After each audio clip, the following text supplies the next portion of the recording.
Hello, welcome ladies and gentlemen to this DIGITEC 2018 session on cloud computing. Now, if there is one topic or one emerging trend that has drawn more controversy than others since several years, then it's for sure cloud computing. Cloud has driven countless debates in many IT departments and for sure also in the public sector and in the European institutions. But it has also proven to be pervasive. I would even call it, to quote Peter Hinson this morning, a new normal. And it has opened the door for a whole set of innovative technologies that we can use in the public sector. Big data analytics, machine learning, those examples will also be covered today. What is actually even more important is that cloud is also an enabler for the public sector to deliver new services, new and better, more cost-effective services. And that will also be tackled in the use cases that we're going to treat today. I'm honored to have three distinguished guests who will show us what they have delivered by using cloud. First of all, there is Daniel Quintart sitting in the middle. He's a legal and policy officer for space data and societal challenges and in DG Growth. Then there is Steve Deighton, sitting closest to me, who is the head of digitalisation and development at the European Maritime Safety Agency. And finally, we have Markus Foti, who is senior expert eTranslation at Digitalisation. So welcome to our panel members. So before we start with this afternoon's session, some practical information on how this is going to be structured. So each panelist will do a short 15-minute presentation to introduce his use case. Then the rest of the session will be question and answer, and we will close the session at 15:30 sharp. Note that this session is also web streamed, so we will not only be taking questions from the audience in the room, but also via Slido and via Twitter. So this brings us to the first presentation on Copernicus by Daniel Quintart. Now, as you probably all know, Copernicus is the European system for monitoring the Earth, and it is a very complex set of systems that takes massive amount of data from satellites, from ground stations. This data is then processed and is also made available freely and openly to the public. And cloud plays a very important role in that whole mechanism. It's a very interesting use case on European cloud and also on big data, because we're talking here about 12 terabytes of data per day, which is quite something big. So, Daniel, if I can invite you here to the stand.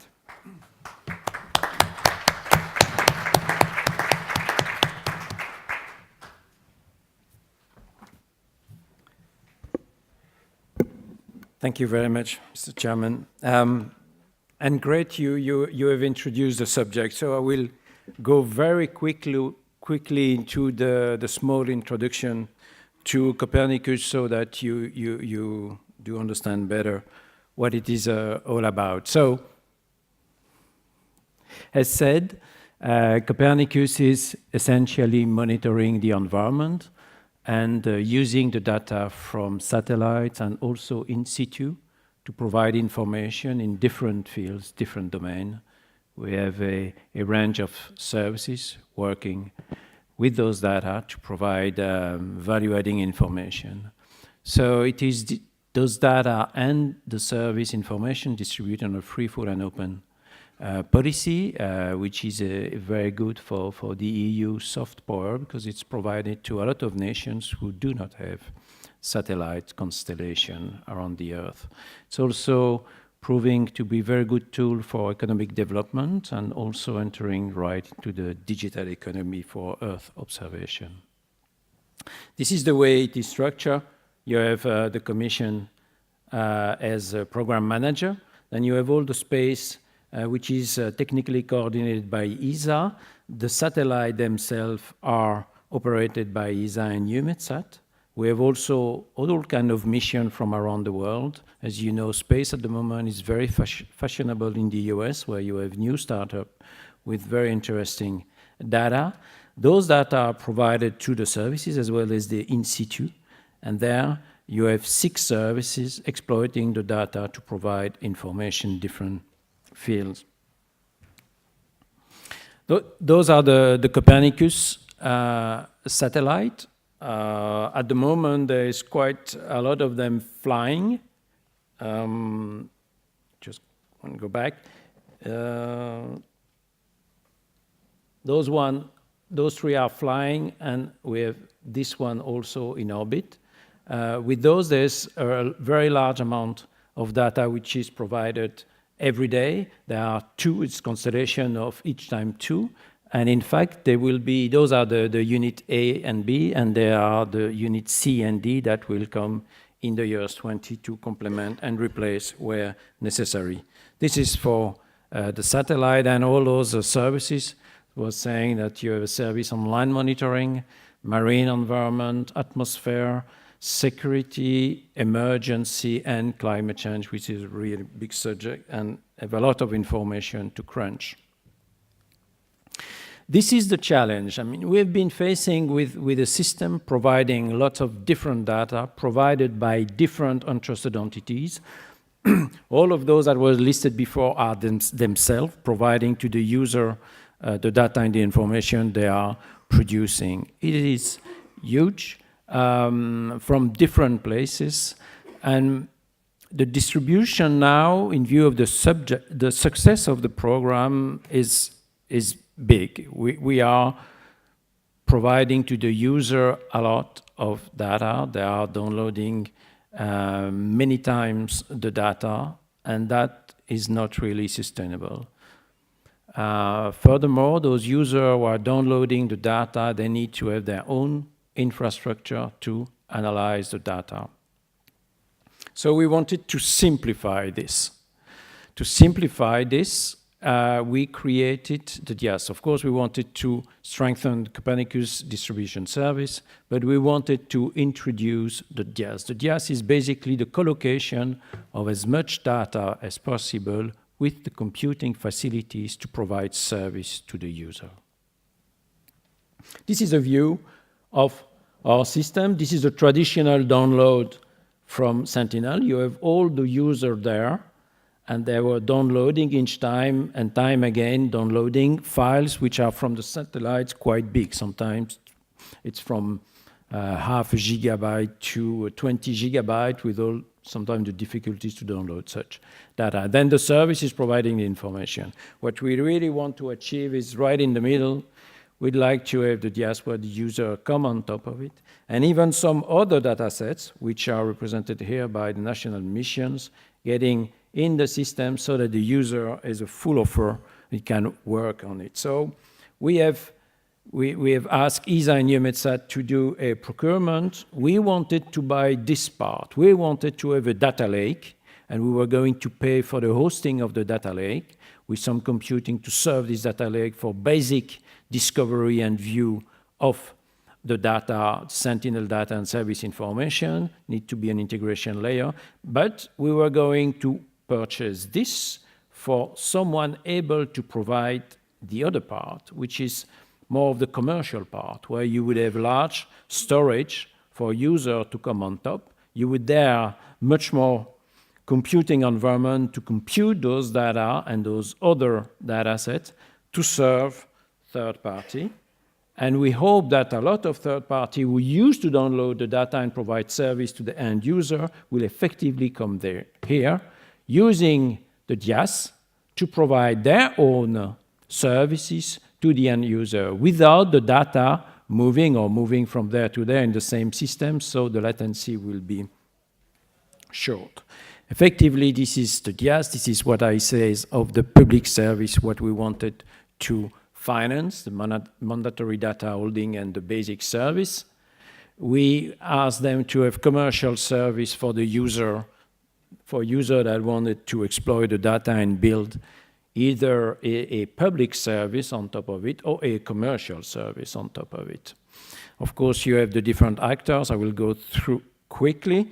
You have those actors, which is the data provider with the holding, the layers. You will have a third party here working on the data and possibly chaining the services to another third party that would provide end user product. And this is where the ecosystem should be, thanks to this environment with the collocation of the data and the computing. This is I took this from ESA, from a project using the DIAS, because they will appear very quickly here. You have exactly, it's a good representation. You have many different data that you need to organize and put together. You can have here information from Copernicus, in situ data. And what you want is to provide different type of service, a viewing service for those who want to view the data, but also compute the service. And you need to have all the API in place in order to do so. We have signed a contract last year, and we have launched the DIAS at Baveno. The commissioner launched the DIAS in June this year. We have 5 DIAS. We have the Creo DIAS with a cloud provider, Cloudflare, which is a Polish cloud provider. We have Mundi Service with Atos and as cloud provider T-System. We have Honda with Serco as a cloud provider OVH. We have SoBlue, which is Airbus and a cloud provider Orange. And then we have Wikeo. Wikeo is the one done by EUMETSAT, Mercator Ocean, one of the service provider, and CMWF, the other service provider for Copernicus. And they want to do a federation, and they will have also a cloud provider providing services, and the procurement is ongoing. They have a version 0 where T-System is a provider at the moment, but that may change. This is to show that the reality, they are launched. This is the Creo DIAS, all the satellite data available here, so you can go on their website.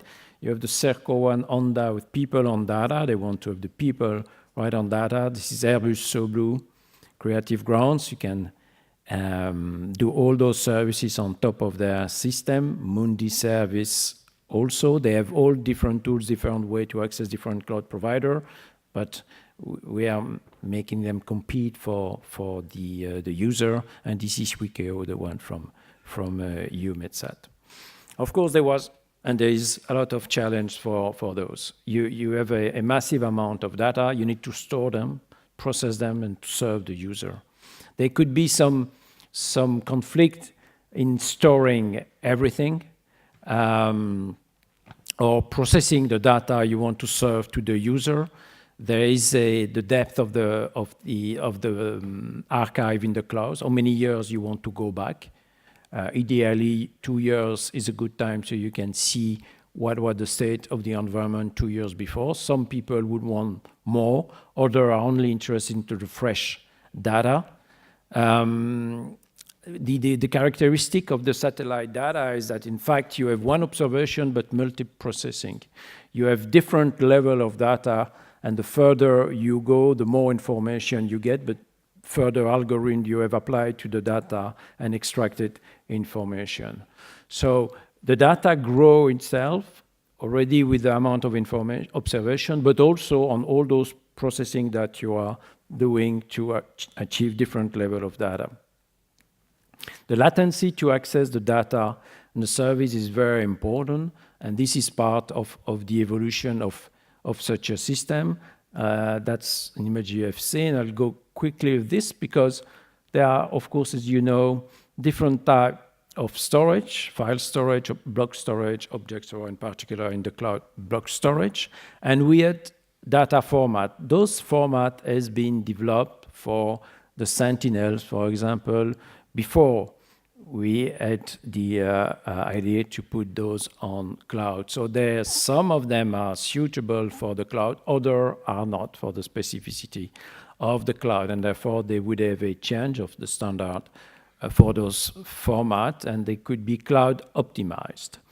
Yes, cloud optimized, but what comes out of our ground segment, what we produce is not cloud optimized. So there's a switch from cloud optimized to from non-cloud optimized to cloud optimized, and this may be an issue for the legacy software, the one that has been used previously to the cloud to extract information.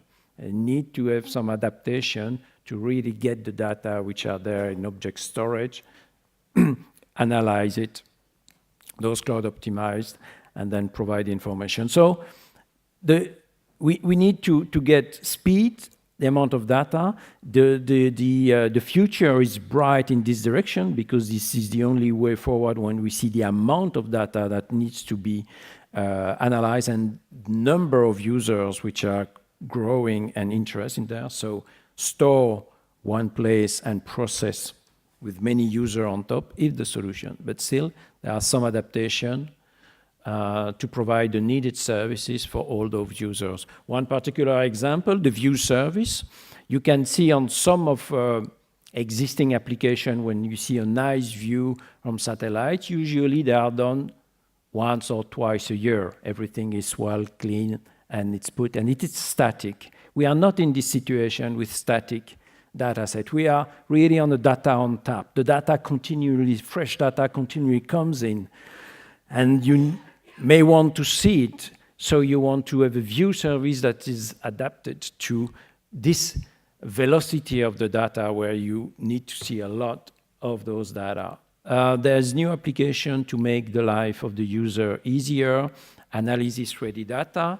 You have a time series, 4 years of data, and you would want to be able to quickly go through those, so it needs to be arranged in such a way that the pixels are aligned and the temporality is right. So there are future possibilities for the user, automation of pattern recognition, all of those we would like to have as a third party getting on top of the DIAS.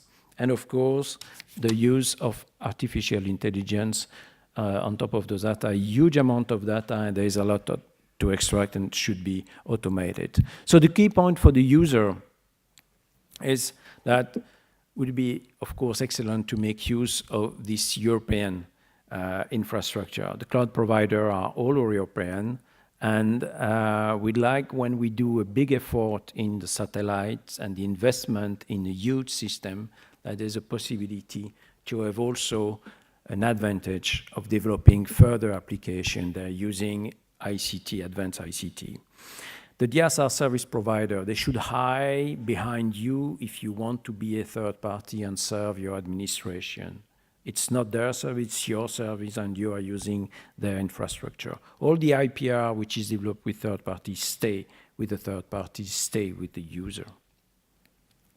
And what we hope is when you are starting with using the DIAS, when you are developing as a project, and sometimes H2020 project, working on those DIAS, that they do stay on the DIAS to exploit commercially those data. So there's a full capacity to come from the start to the commercial exploitation or non-commercial exploitation for public service in the same environment where you can provide your end user the services.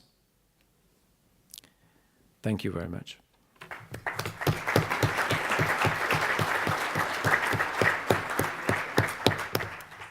Thank you, Daniel. This is really an excellent example of how cloud has enabled you to create actually a platform for open data on our planet. And actually, with the second presentation, we're coming down from space and we're going to the seas.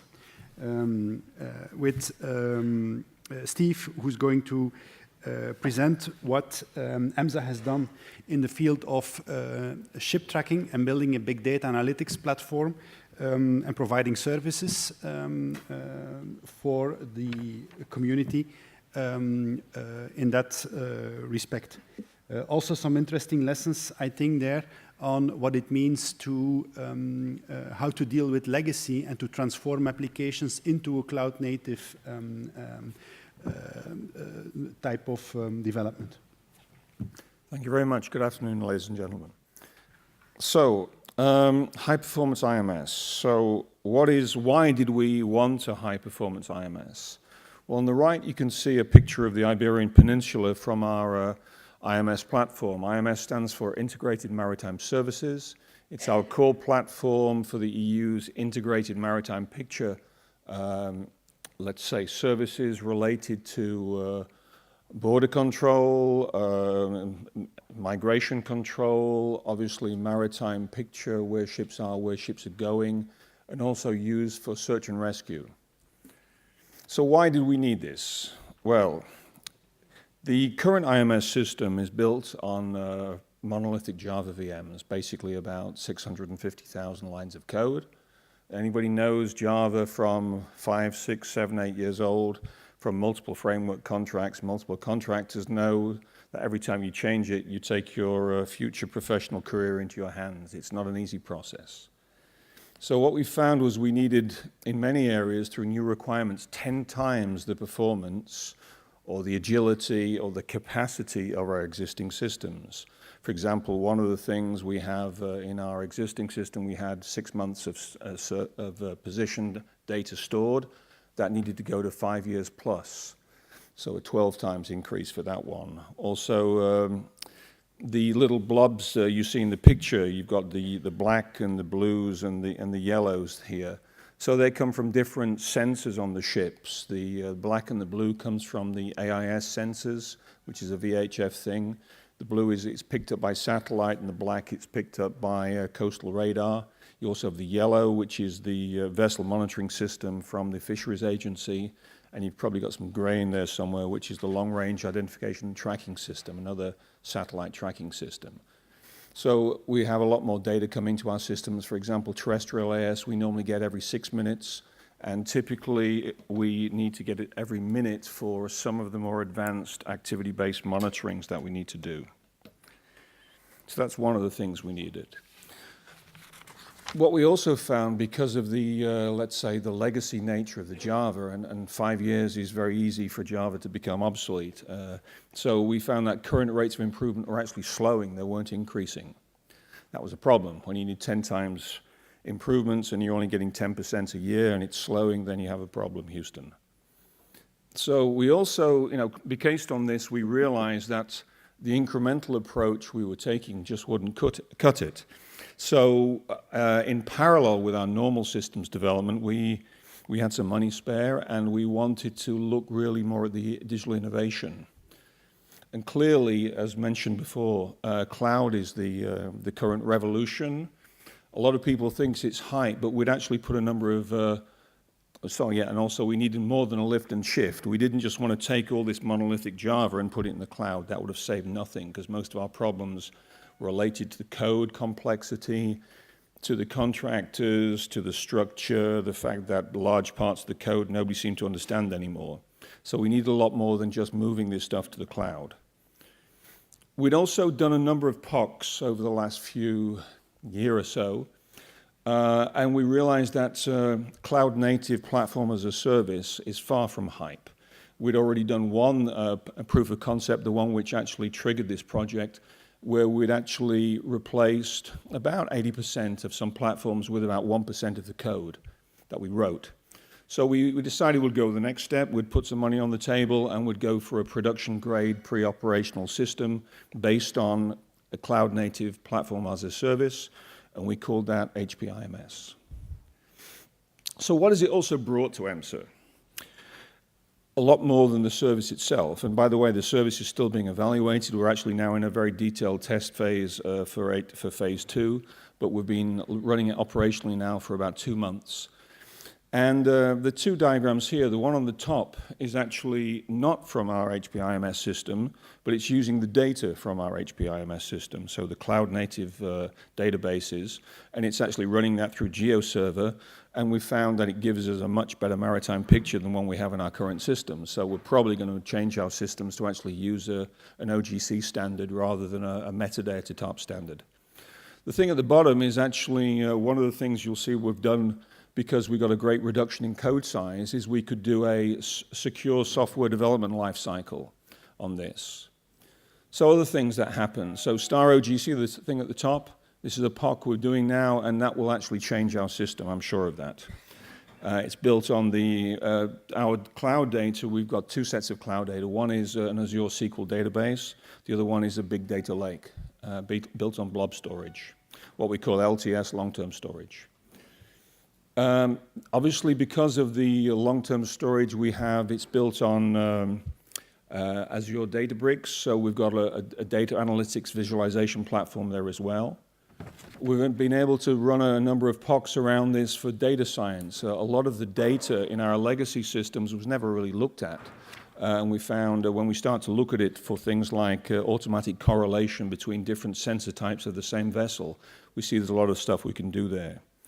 We're also using this now as for the air emissions calculation for ship traffic in Europe. And as a side product of this, we've also got full deployment automation. So we can just press a button and roll this out into the different environments. And you see later on we've got a lot of different environments. And because of the secure software development lifecycle, the secure by design lifecycle, we'll be able to pretty much certify that this is secure by design once we've done it. And because of that, we were on an enhanced agility. We're on 2 weekly sprints. We deliver a lot of functionality each sprint. So it is a hybrid cloud. I want to emphasize this. So over here, well, that's the laser pointer. We have the technology. So this is HPIMS. This is the schematic of it. We have an ingestion chain, enrichment chain. We store it off to 2 databases, one Azure SQL and one to blob storage. We have, this is our current browser, the thing you saw on the second slide, our SEG. So it's a SafeSync ecosystem GUI. So that had standard back-end APIs to our other back-end systems. We've replaced actually the API, well, we've kept the API, but just we don't feed it from an existing back-end system. We feed it from the cloud through this interface here into the API management aspect in the cloud. And we have also stream analyzers for our activity-based monitoring, which we can do either real-time or also by feeding back the long-term storage data. We can do historical ABMs, something we've never been able to do before. And over here, this is very much used as a secure walled garden from EMSA. So everything comes to EMSA first. The user traffic comes here, goes through our identity management, access management systems, and then this data gets fed by two-way SSL into there. So it can only come from EMSA. It can only go to these components. And the same goes for all these other stuff. And of course, oops, wrong thing. We have this, the Redbox is a fully cloud-native PaaS. We got the, oops, sorry, how do I go back? Spoiling my slides, get on the slide. So we have an ingestion pipeline for the 3 different sensor types. That goes stored off to Azure SQL in the data lake. We actually have the big data transformation every night. The data lakes are actually fed from the event hubs in the past things here, but they're in a format which is not very compatible to long-term analysis. So overnight, we transform those into a Parquet format. And then we have the various long-term storage things here built on Azure Databricks. So we have a full cloud-native PaaS platform. And what we're actually finding is PaaS is actually a low-code environment. There's a lot of talk about no-code, low-code environments. Let me show you some stats. So this is our existing stuff, various subsystems, 680,000 lines of code Java. This is what we've replaced it with. Now, we've not fully replaced it yet, so I'm sure there'll be some growth on that. But even if we double it, we're at 10% of our legacy code. Now, that's a lot of you, I'm sure, are saying, is that a fair comparison? Well, clearly it's not a fair comparison because we're using platform as a service, which has been built by Microsoft and its partners, the event hubs, the Azure SQL, the data lakes, the Databricks. So clearly, you know, there's a lot more stuff there than we've actually glued together. But at the end of the day, do I really care? You know, does it really matter that it's not a fair comparison? I would say no, not to me. You know, I didn't have to build the platform as a service stuff. I don't have to run it. I don't have to maintain it. All I have to do is do this stuff, the glue code. to actually develop that, to test it, to operate it, to enhance it. And by having such a small amount of code, we've been able to actually do the full secure software lifecycle methodology on it. You can do that with 30,000 lines of code. It's close to impossible at a reasonable price to do it for that number of lines of code. So we have currently 6 environments. So we've got a dev environment for our coded as our service provider, the software developer. We do not have a GUI in that environment. We have this then is actually built on a 2-weekly cycle, 2 weekly sprints. It bubbles up into test.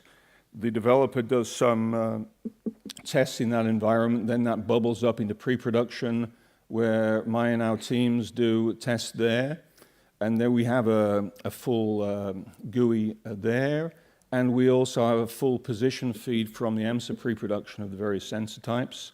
And we have the long-term data lake from the position feeds.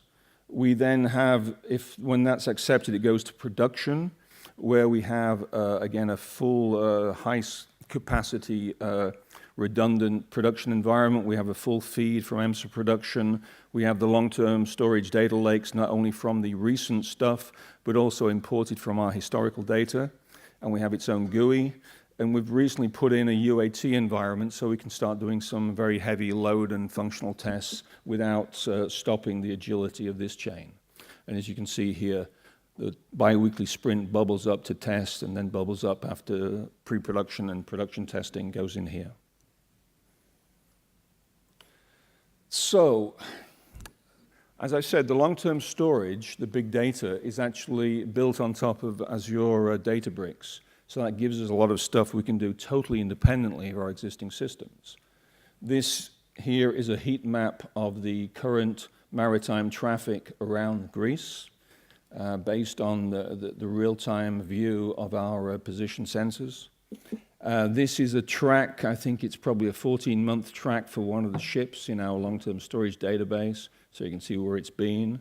You can do lots and lots of stuff with very SQL-like queries, and it's very, very fast. You can do these things in minutes if you, with a little bit of SQL. It's amazing what you can get out of this thing in no time at all. And like I said, because we have a low code size of what we've written, we can actually do a full secure software development lifecycle on this, which is the holy grail these days. Everybody talks about it. Very few people actually do it because they've got far too much code to do it on. So we don't. So we've actually, everything goes through a continuous static application security testing. We use the QN platform, which is, I think, one of the best on the market at the moment. So everything in our branch policies forces all the code to go through the static analysis, and then we have 2 code reviews as well. One for performance, one for maintainability. One performance and security, one for maintainability. So everything goes through this static application security testing. We get a dashboard every time we promote something or try and put it back into the software lifecycle management. We can see here exactly where the issues are. So in this case, no vulnerability, nothing at the sort of the highest level, the next highest level, one issue there, I think, or a few issues there. And then you get a composite score, and you get a lot of stuff. So this is just part of the software, secure software development lifecycle. We've also done a attack vector, attack surface reduction. We're looking at all the interfaces with everything internal into Azure is either encrypted at rest or encrypted on the wire. Everything that we can is actually got the special encryption algorithms on the connection, so nobody else can spoof it. So there's an awful lot of stuff you can do once you've got a relatively small code size. Also, this is not a Mickey Mouse system. This is built to be 24/7 operated at something like 99.9% availability. So we're talking about 8 hours downtime a year. We're putting 20 million, we're putting 21 million close to events a day into this system. at around about 500, 600 position messages a second. We've actually, in a previous version, we've load tested that at 5,000 messages per second, so 10 times the current capacity. And yeah, so we've got a very decoupled architecture, which is elastic in nature, using cloud native paths for all of the let's say, real-time capacity performance requirement sections. And of course, it comes with business continuity built in. So we don't have to worry too much about business continuity. How am I doing for time? How long do I have left? 5, 10 minutes? No problem? Okay. I think we're almost done, actually. I was going to give you a demo, but we didn't really have the time, and I didn't have really time to make the demo videos either. This is, just let me talk you through some of these slides. This is our current HPIMS platform around the Straits of Gibraltar, Lisbon area. So the blue is satellite AIS. The gray is long-range identification and tracking source data. The black is AIS from the coastal stations. And the yellow is the VMS data, the vessel monitoring system, the fisheries data. So, you know, this is at 1 to 6 million scale. Our current system gets very clunky beyond the 1 in 6 million scale because all of this data is passed to our GUI as metadata. So when you've got 10,000 ships on the screen and this is all being rendered in the browser, that gets rather clunky to move around. So this is where the GeoServer rendition, and this is obviously at a massively bigger scale, more zoomed out than this one. This pans and zooms in seconds, where this pans and zooms in 10s, 20s of seconds. This never locks up. Sometimes this locks up. So this is the way we're probably going to go. So this is using all of the data in the cloud. So this is actually resident in the cloud, this GeoServer instance. It's using our Azure SQL when you're looking at local recent things. It will be interfaced to our long-term storage when you want to go back to historical. It's telling you how many ships are currently shown on this thing. What is the histogram of the different sensor types? This is terrestrial, this is satellite AIS. So, and this pans and zooms in seconds. It's massively more performant than this. So we'll probably add an OGC interface to our current browser rather than doing this. This is also, as you zoom in from GeoServer, then you start to get the icon rotations as you zoom in here. There's only a dot. It doesn't really matter really where the ship's going at that rotation. At that zoom. You don't want to rotate 38,000, 36,000 icons. It takes too much time. But there is a full click-through here. You click on any position anywhere, and a little window will come up here with all the metadata for that ship. As we're getting closer, you get the automatic icon rotation. So that is the systems at the moment. And interestingly enough, none of that was really the biggest benefit of all this. In fact, I guess most of you were in the Peter Hinson thing from this morning. Some of the messages which I put on this were very interesting to hear Peter saying them in a similar way. So when we look at it back now, we realize that we did open up a Pandora's box at EMSA. And rather innocently, naively, some would say, we looked inside, and what the hell did we find? Big improvements are not always appreciated, especially when you're making a system which is 10 times better than the old system. People who are associated with the old system don't like that, even though it really should not impact any careers or anything, but just in principle, they don't like it. Agile software, it's not just the only agile thing you need. You need agile processes, you need agile teams. Probably the most difficult with most organizations is agile minds. But you also need the agile framework contracts. We've actually used the DIGITEC cloud services broker model for this. It gives us all the hosting, and it gave us all the refactoring services, the test services, all the services around it were built in. Without that, life would have been close to impossible to do this. What else do we learn? Anybody who's been involved with Agile as opposed to Waterfall know that it is Agile, but it creates a lot of chaos, or it certainly looks like chaos at the time, and it looks to chaos to outsiders. We have pretty much daily conference calls on this with the contractor. We've moved essentially all of our processes into the Microsoft framework. We're using Teams, we're using Skype for Business for daily video calls. We pass the desktop control around so everybody can show things from them. It is externally, it looks like chaos, and it can be if you don't sort it out properly, but it's massively interesting. Because of the apparent chaos, a lot of people don't like that either. Lots of internal resistance. Oh, your project doesn't know what it's doing. You guys don't know what you're doing or where you're going. All these sort of things you get thrown around. But at the end of the day, cloud-based PaaS is incredibly fast. You know, with the 2 weekly cycles, it's a level playing field for all the contractors. Everybody can access it equally quickly, equally fast. They don't have to come through our remote access VPNs, which can get rather clunky at times.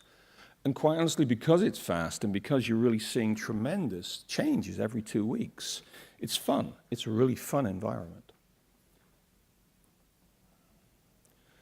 You know, and I have a favorite saying, the proof of the pudding is in the eating, because you can see lots of slideware, you can do a lot of things. We actually had a big project board a couple of weeks ago, and there was an awful lot of resistance until we actually did a live demo and showed it compared to the old things and showed it. So, you know, to me, the proof of the pudding really is in the eating. It's not in the preparation, it's not in the cooking, it's not in the washing up. So if it's a bit messy, okay, if the pudding's great, then I think people should be happy with that and not say you've left the kitchen a bit dirty. So, summing up, in about 6 months, we actually started phase 1 of HPIMS in, I believe it was the beginning of June. So now we are, what, 5.5 months later, 6.5 months later. We've pretty much got the first system finished. We are in the final testings now. It has big improvements in performance, capacity, security, and agility. And it's a very important subsystem we've done. But along the way, we've actually come across, by actually interfacing to other systems and also to the the GUI, we see that there's quite a few other areas where we need a similar quantum leap. And I guess, if nothing else, and we've also come across some not yet fully resolved issues. One of the issues is how to match the sort of pay-as-you-go of PaaS in the cloud with the fixed budget cycles, annual budget cycles of the institutions. I think a lot of what we're doing is actually fixed price every month, so I don't think there'll be a huge amount of variability, but you're never quite sure what your users might do and how that could impact your costs. But what we have, I think, learned is we know where we should go as a first choice probably for the rest of the similar quantum leaps we need to sort out. Was that me? So, ladies and gentlemen, thank you very much.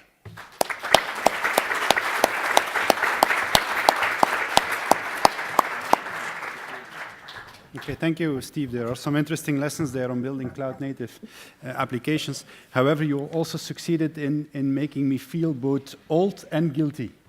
Because when I started my career 20 years ago in the Commission, I started in Java development, or I tried to push Java development as the next new thing, and COBOL was a legacy. And now I feel guilty of having left behind so much Java legacy.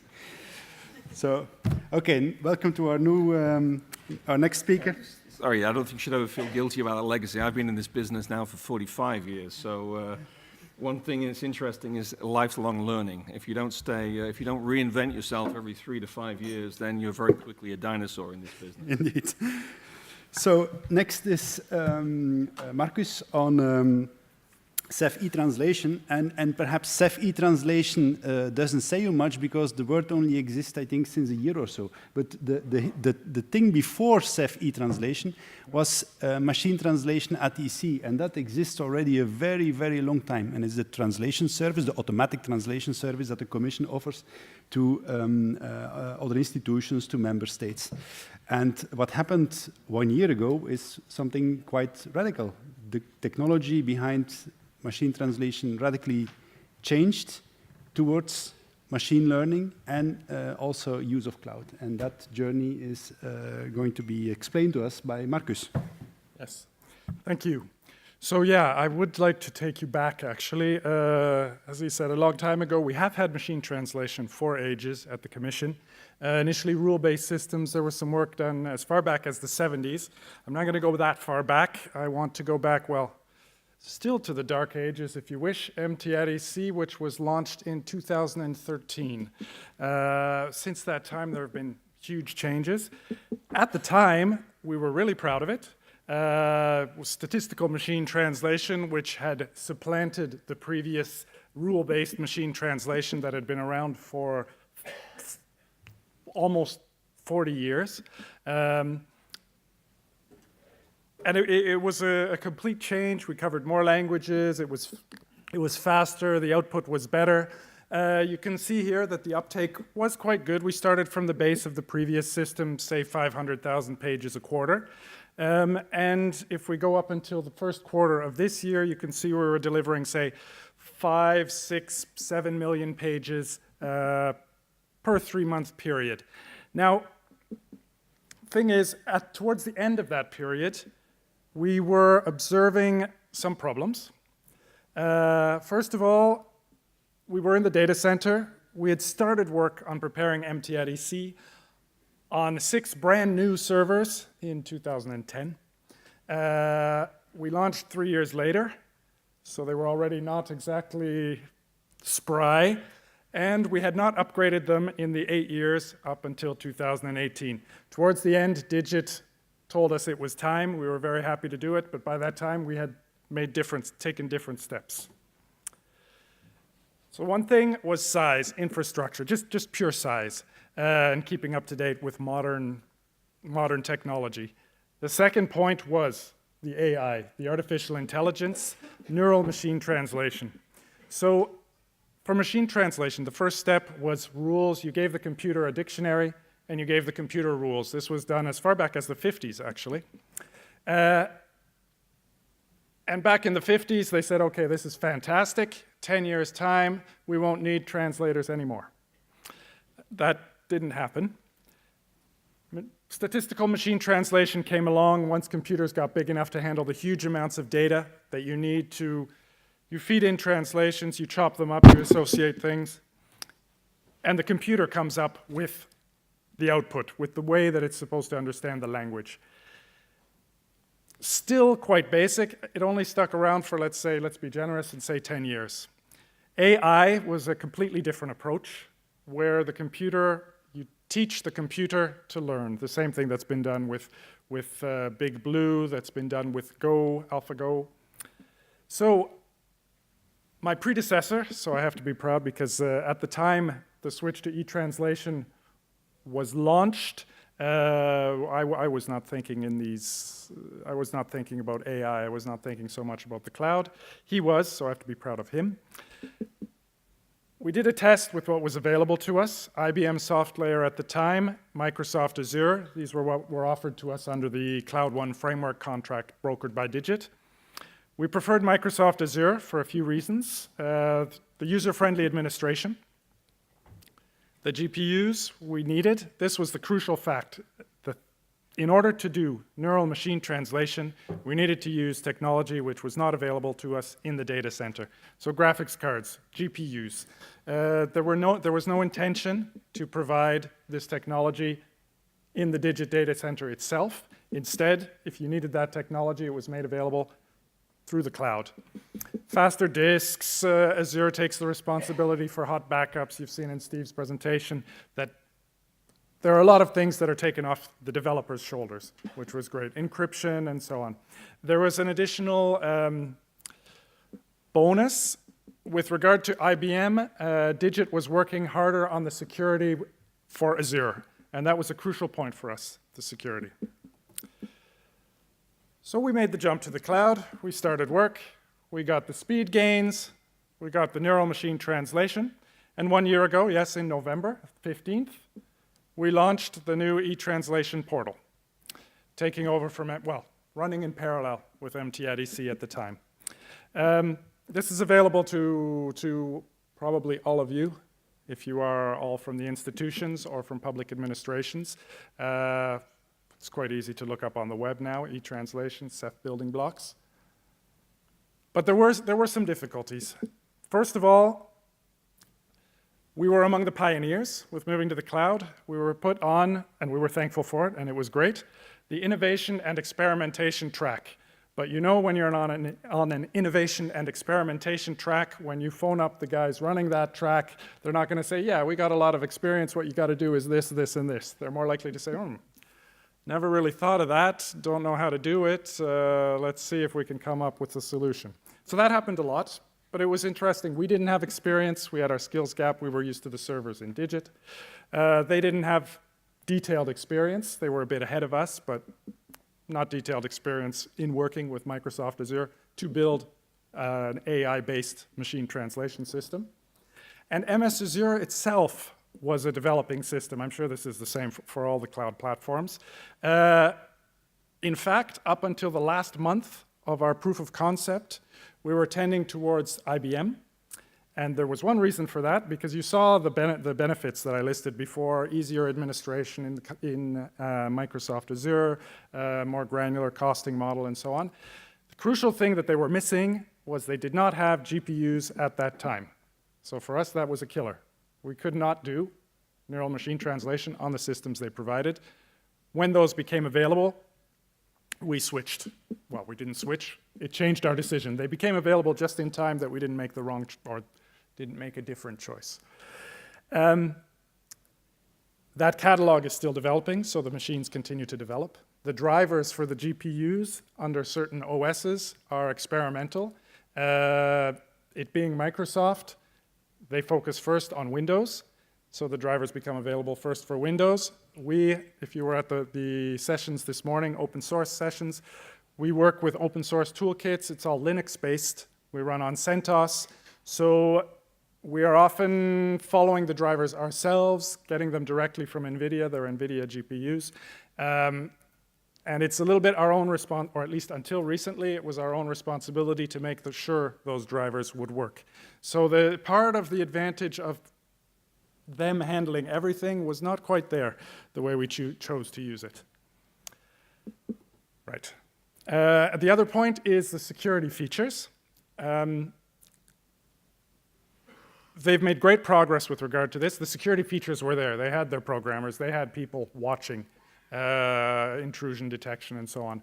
What they did not have was a way that users could easily see how the systems were configured, that users could easily get alerts when there were attempted denial of services and so on. They are constantly making progress with regard to that, and we follow it closely and set up what we can, which is actually, well, without being a security expert, at least activating what Microsoft has considered important is very easy to do. Do you want your disks to be encrypted by default? Tick, yes, okay, it's done. Do you want to be warned if you have more than this many requests within a certain time period? Yes, bang, it's done. So that's very helpful. With regard to the GPUs, there was an additional issue. It was raised before we raised it by a different project called Paracrawl, which was the machines have 4 GPUs. So 4 little graphics brains. If I need to, maybe for this audience, I don't need to dumb it down.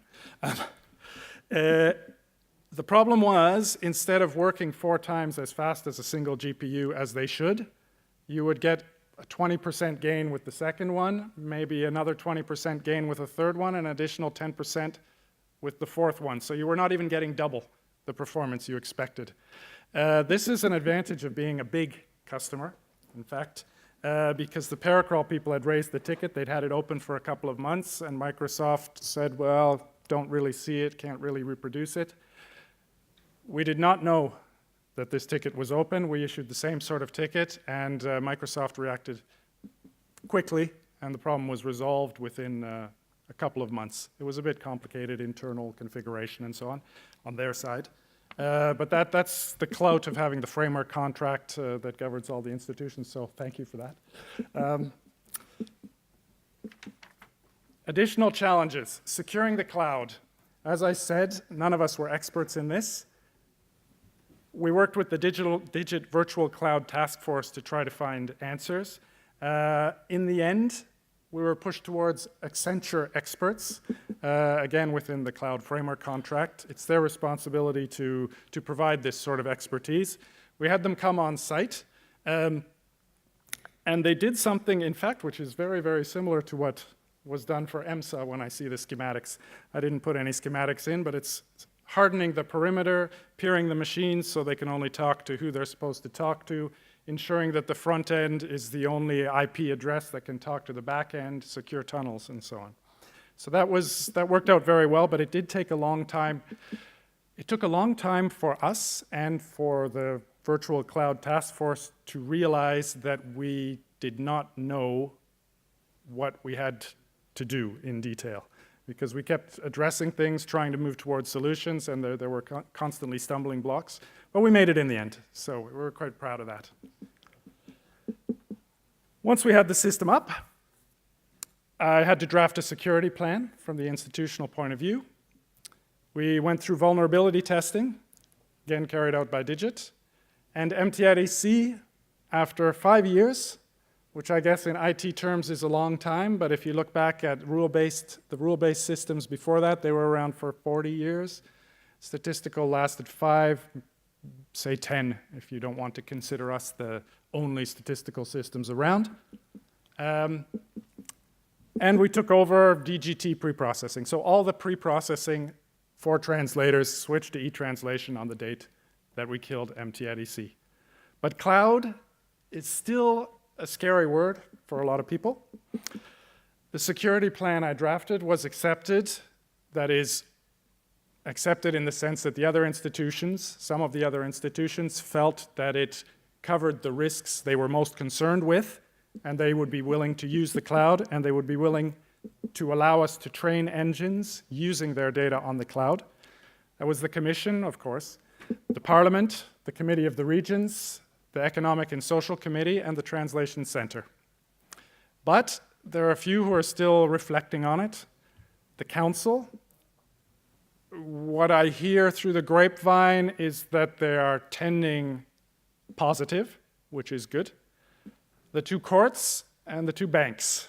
The toughest one, I think, is the European Central Bank, who was sent to me as the person responsible for the software running the project. A lot of questions, for example, where are the servers located, who are the individuals who have access to the servers, things that I can't answer, things that are Microsoft's responsibility, things that possibly are not relevant to the cloud environment if you accept that the cloud is largely automated. When you store something, it's not stored on that disk. It can be scattered across 8 different disks on different servers. They don't even know, well, the software knows how to recompose the software. So there's a difficulty in adapting to the new paradigm. Of course, the banks, well, they do have extremely stringent security needs, so I understand where it's coming from. But there are some of the questions I don't know how to answer, frankly. We're working together with Digit to build up expertise. I mean, we're working from the point of view of our application. They're working from the point of view of the cloud in general through their Security Operations Center. The vulnerability testing that we underwent. The cloud was hardened by Accenture, experts that they sent us in the field, and we're basically relying on them for that. And we have to, because the vulnerability testing offered by Digit covers Java, which is our front end in the data center, and it covers applications housed in the data center. I was a bit naive, and I asked for them to do full security testing of the whole application, but I was told that Python, which we use in the back, C++, and just the cloud are out of scope for the way that the Security Center currently tests. Still, quite a bit of success. At this point in time, we have 51 services connected. That is, first of all, pre-processing for most of the institutions. That is the Open Data Center, Open Data Portal. Have a stand outside. EURLEX and NLEX portals from the Publications Office, TED, Tenders Electronic Daily. A lot of people using machine translation as a largely to cover things that would not end up being translated if they were counting on human translation, because it takes too long and is too expensive.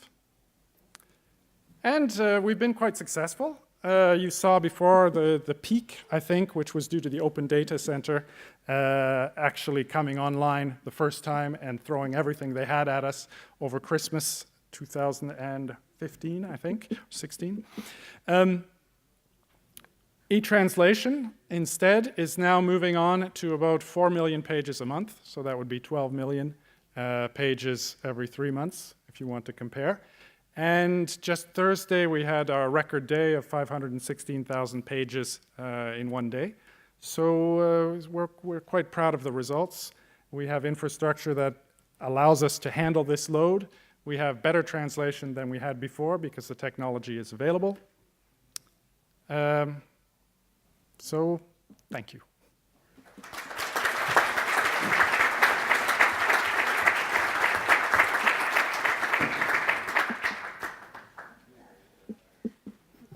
Thank you, Markus. So we have some time for questions now. We will be taking questions both in the room and via Slido. But perhaps as a warm-up, while you are thinking about your questions, a question actually for the three of you. You have all been on the leading edge, sometimes even the bleeding edge of innovation by introducing cloud in such quite a profound way. I'm even wondering whether it would have been possible to do it without cloud, what you have been doing.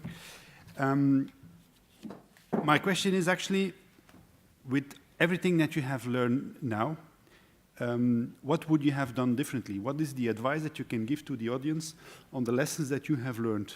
Which are the mistakes that for those that are not yet as advanced as you are, you would like us to avoid, actually, that you have made? Yeah, Markus. Yeah. Is it on? Yeah. I think for us, the best example is actually a mistake which we were advised to make and which we did not make. It was during the switchover from MT at EC to eTranslation. And the recommendation we received from an external consulting company was a sort of step-by-step migration, adapting the components one by one and sort of putting a piece on the cloud and another piece on the cloud and another piece on the cloud, and in the end, you would have everything on the cloud. And we started down that path, and we realized that this was just not going to work because it ties your hands too much. You're stuck with your previous architecture. You can't take advantage of what the new system provides. And we basically started from the ground up, learning from the shortcomings of the previous system, but looking at what the cloud offered, what was different in the cloud, and how we could redesign everything. So I think it is that if you're moving to the cloud, you should rethink, just to make sure that you're not just putting what you have on these computers on those computers. Well, you saw the amount of code reduction that you achieved. We also did something similar. At the early days, we ran the front end, as we call it, on Oracle SOA, Service-Oriented Architecture, which is quite heavy, excellent software, but really advanced and way too advanced for what we do. So we had, I think, 74 servers in the data center, and we've reduced that to 12. So the rethinking and adaptation is very important.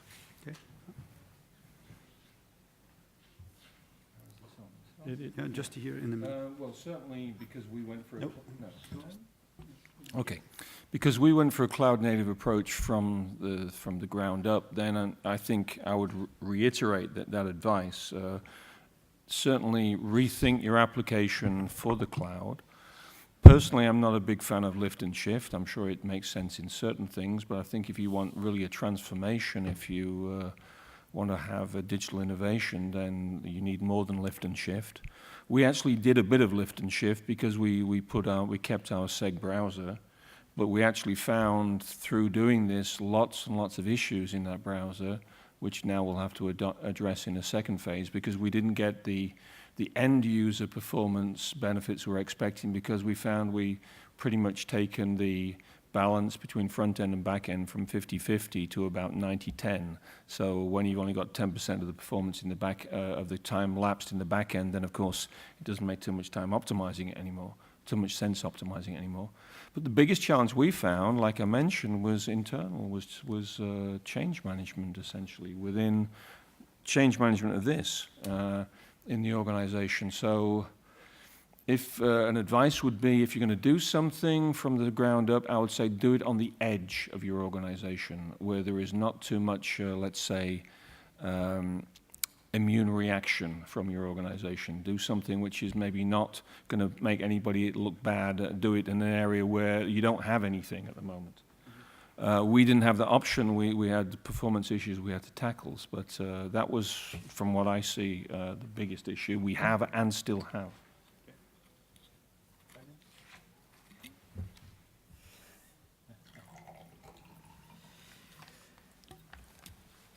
Okay, one of the issues we had is that we have asked consortium of industry to provide quite a complex solution with cloud, with a service layer, with knowledge in Earth observation. And this is quite heavy, and the differences between the offer can be huge. So I don't yet have a solution when you want to migrate such a big amount of both data and services. But to be very clear on what you are aiming at what we have done, basically, and leave as much as possible the solutions to the provider, because frankly, we didn't have any preconceived idea, and we didn't want to have preconceived idea of what would be the solution that would be provided. And that was to be as open as possible and to see effectively what this industry is able to provide us. I'm following a bit also on Slido in the meantime. I see a recurring question for you, Steve. With regards to the reduction in lines of code that you reported on, how does this reflect into a reduction of people you need, staff you need to develop the application, or budget, as you wish? Is there a similar decrease?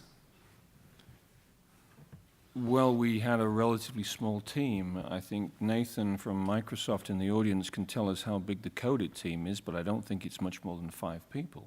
Mm-hmm. So we've had 5 people working on this in the various aspects, and there was quite a lot of automation to be done as well for the automated deployment. So clearly we did not have a big team. We had much, much bigger teams writing the original software, and that original software was written in over 5+ years, whereas we've done this in, let's say, 5 months.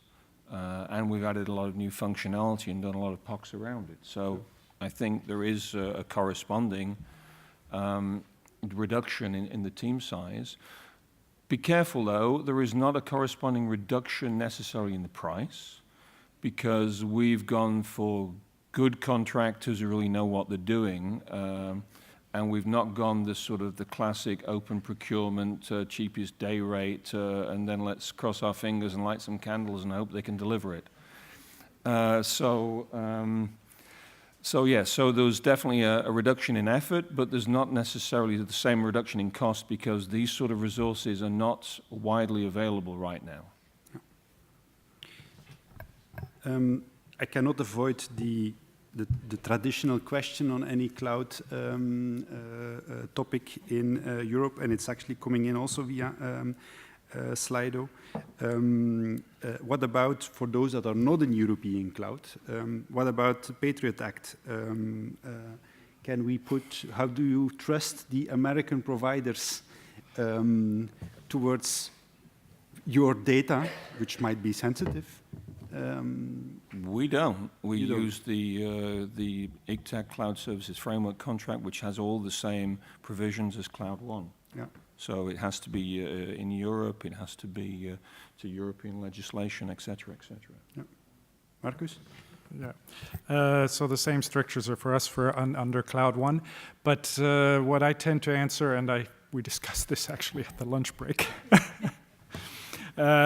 is that, well, first of all, yes, there are the rules laid down within the Cloud One framework contract, but if it got into the discussion with the Patriot Act and the United States claiming the right to take the data, that goes far beyond our level of development, that would become a diplomatic incident between the governments of the countries. So I don't know. I don't have a good answer. I hope the rules laid down in the Cloud One framework contract trump the Patriot Act, but actually I said it, Trump. He's probably not likely to worry about the rules of the Cloud One framework contract if he wanted data. And linked to that, Daniel, obviously you have chosen the road to go for European cloud suppliers. First of all, was that a deliberate choice or just a coincidence? And secondly, if it was a deliberate choice, why? Well, it was a deliberate choice specifically to keep the data. For Daniel. Sorry.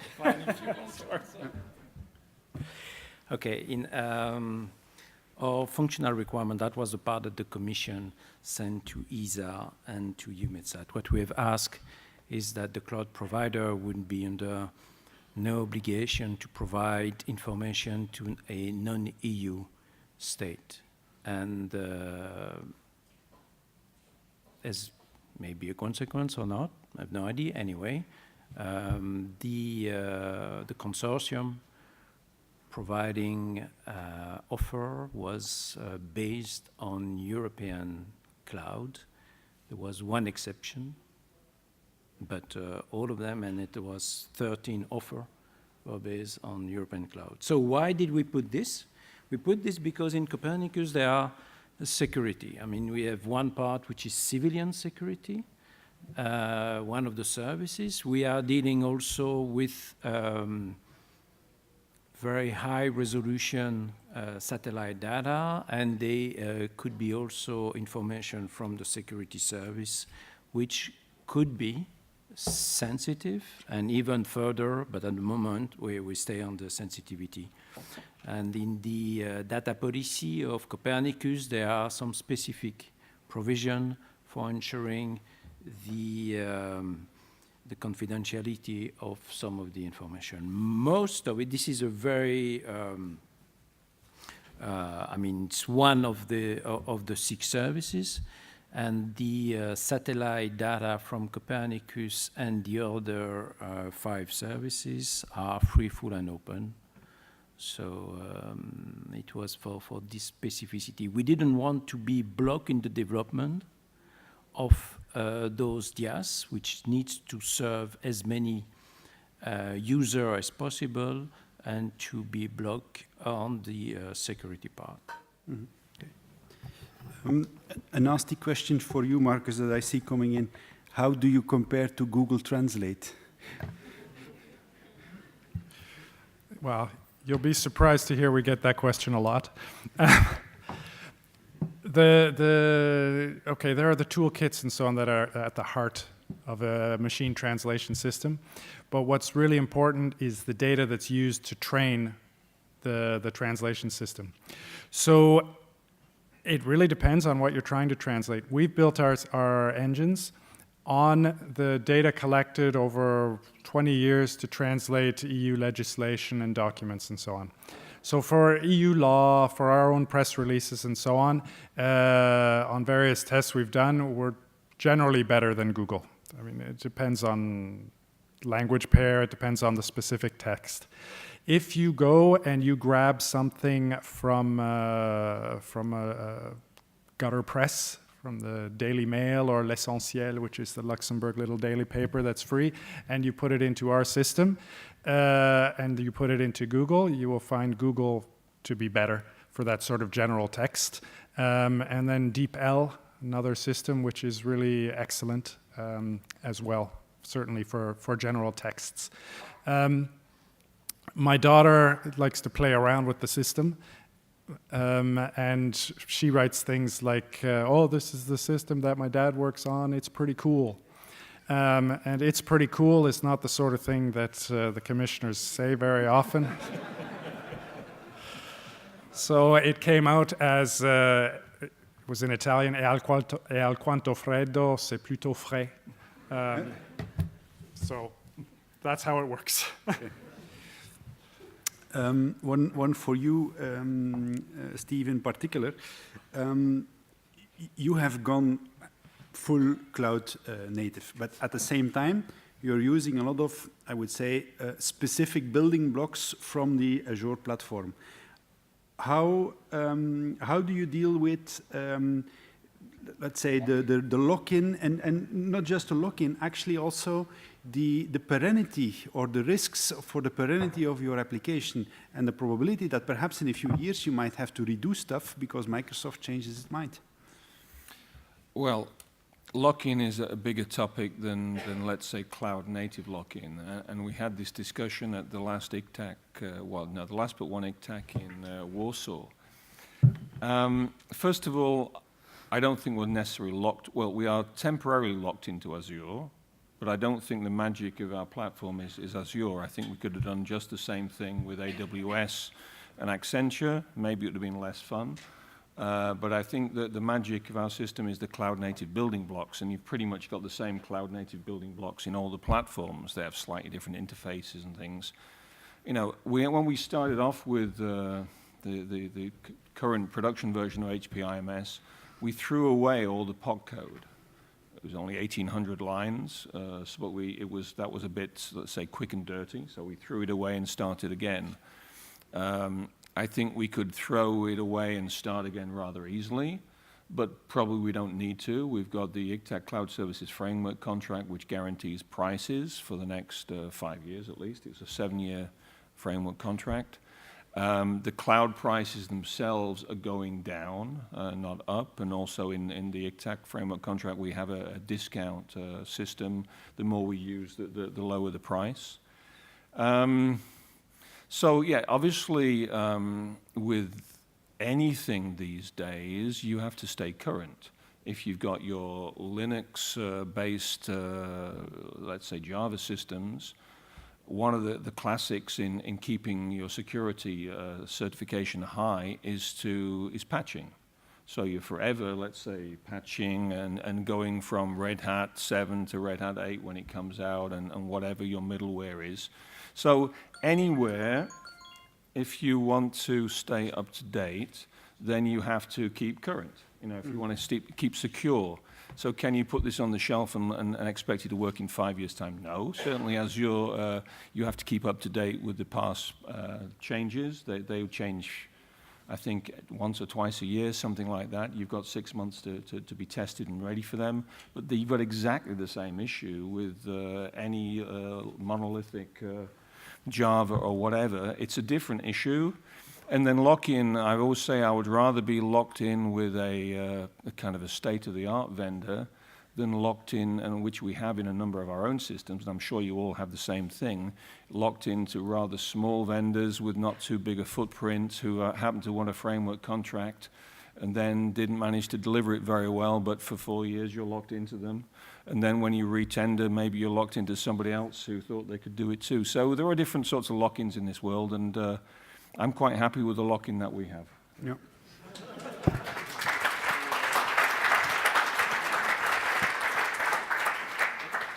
I take one last question from Slido, and I will take the question for myself, because the question is: will Digit promote the cloud instead of its own data center, even for production environments? Well, Digit is not scared of cloud at all. And my directorate is responsible for both cloud and on-premise solutions. And our strategy is actually a hybrid cloud strategy. On the one hand, we are transforming our data center into a private cloud on premise with much more automation, automatic segregation, etc., self-service. And at the same time, we are actually promoting cloud-native public cloud services. We do see still, even in the public cloud, a role for DigiTec, because there is actually a gap, a responsibility gap to cover. You mentioned patching, for instance, but there are actually many other things on architecture where a infrastructure department can offer services to the developer community to bridge this gap on what cloud is providing and what the developers is actually expecting as a service on architecture. So in that sense, yes, for us, cloud is not a contradiction with the data center. It's something that is very complementary, and we are embracing both.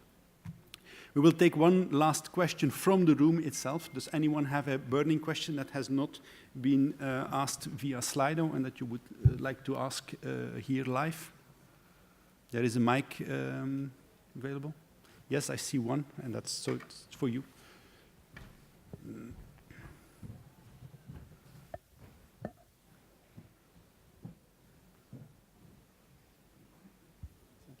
Michel Dumoulin, European External Action Service. How do you deal with the controversies such as cloud is not secure, no internet, no work, I lose control?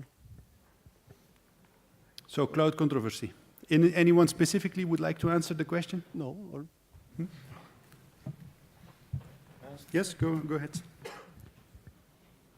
Specifically to answer the cloud controversy, we did the Secure by Design, or we're doing the Secure by Design certification because, and of course there is a lack of knowledge here, I think. I was in a conference a couple of years ago where both the Digit and Gartner were saying very clearly that public cloud was far more secure than private cloud, and so far more secure than most data centers because it's so massively automated, monitored, whatever. So I think there is a public misconception that public cloud is less secure than your data center.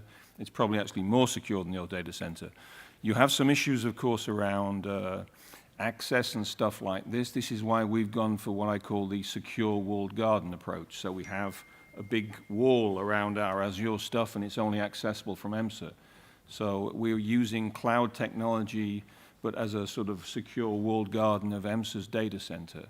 And I say, thirdly, we actually looked at the code we're putting together to make sure that was secure by design. None of our other code was that. In fact, we have the rest of our stuff is secured by pen testing and fixing the biggest, plugging the biggest gaps and hoping you've not found anything else.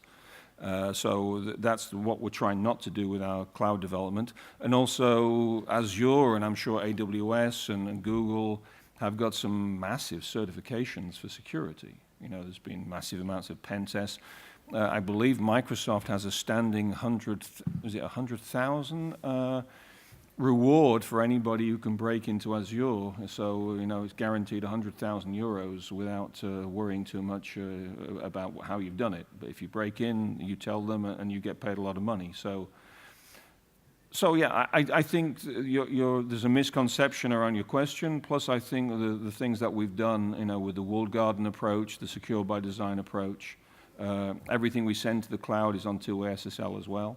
So it can only be sent by us and it can only be received by our recipient. So I would strongly suggest that our cloud implementation is a lot better than a lot more secure than our legacy implementation. Thank you. On those words, I would like to thank our panel members. I would like to thank you as an audience.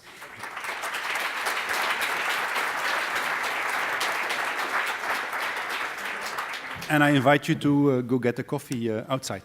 Thank you very much.